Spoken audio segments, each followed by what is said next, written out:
रात 9:15 बजे बाबा के रथ की शोभा यात्रा गांव से निकलेगी। समाधि मंदिर भक्तों को दर्शन के लिए रात भर खुला रहेगा। आता शिर्डी माझे पंढरपूर ही आरती होईल। आरती नंतर दर्शनास प्रारंभ होईल। अब शिर्डी माझे पंढरपुर यह आरती होगी। आरती के बाद दर्शन कतार शुरू होगी। श्री सच्चिदानंद सद्गुरु साईनाथ महाराज की जय। ओम श्री महागणाधिपते नमः। श्रीमात्रे नमः। देव हरि ओम।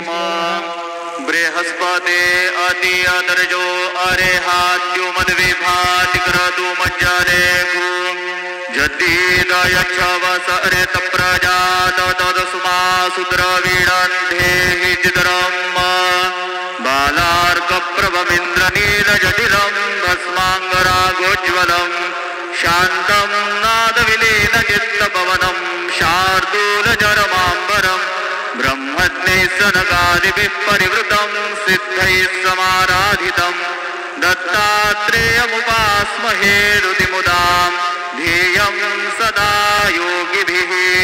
अक्षस्रपरशुङ्गदेषु कुलिशं पद्मं धनुष्कुण्डिकां दण्डं शक्तिमसेञ्च जन्मजलजं घण्टां सुराभाजनम् शूलं पाशसुदर्शने च ददतीं हस्तैः प्रसन्नाननां सेवे सैरिवमर्दिनीमिह महां लक्ष्मीं सरोजस्थितां।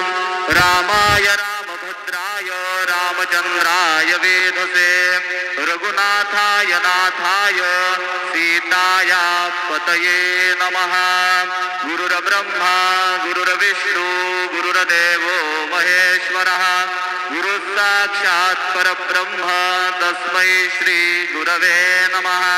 सद्गुरु साईनाथ देवताभ्यो नमः। प्रातः पूजनार्थे गन्धाक्षतपुष्पैः सम्पूज्य अधधूपः वनस्पतिरसोद्भूतो गन्धाढ्यो गन्ध उत्तमः आग्रेय सर्वदेवानां धूपोऽयं प्रतिगृह्यताम्।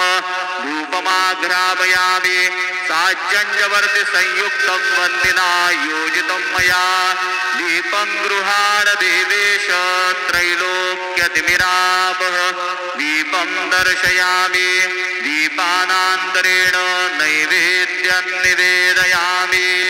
चतुष्कोणमण्डलं कृत्वा तदुपरि नैवेद्यपात्रं निधाय गायत्रीमन्त्रेण पात्रं प्रोक्षयेत्। सत्यन्वरदेन परिखिञ्चामि धेनुमुद्रयाम् अमृते कृत्य ग्रासमुद्रया ॐ प्राणाय स्वाहा ॐ अपानाय स्वाहा ॐ व्यानाय स्वाहा ॐ उदानाय स्वाहा ॐ समानाय स्वाहा ॐ ब्रह्मणे नमः। नैवेद्यमध्ये पानीयं समर्पयामि पुनर्नैवेद्यं निवेदयामि।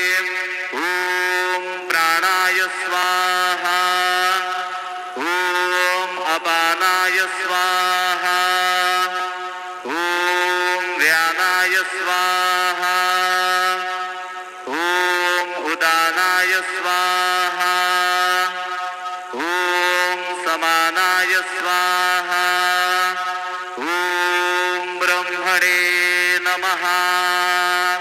नैवेद्यं समर्पयामि हस्तप्रक्षालनं समर्पयामि मुखप्रक्षालनं समर्पयामि करोद्वर्तनार्थे चन्दनं समर्पयामि तथा च मङ्गलारार्तिकदीपं दर्शयामि। शिर्डी माझे पंढरपूर साई बाबा रमावर बाबा रमावर साई बाबा रमावर शुद्ध भक्ती चंद्रभागा भाव पुंडलिक जागा भाव पुंडलिक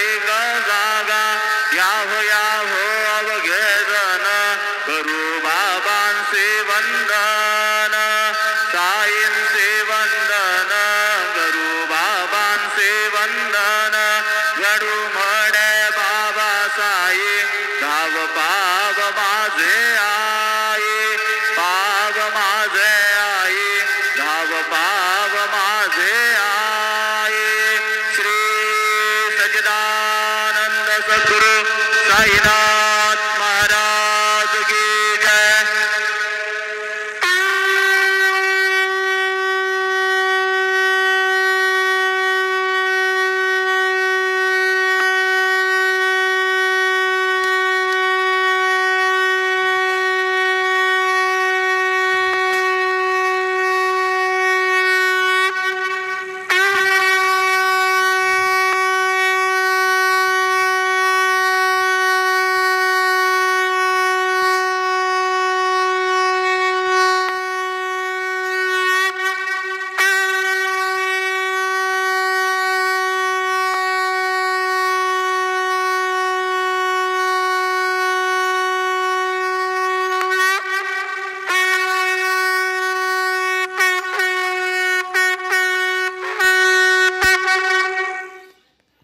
ओम श्री महागणाधिपतये नमः।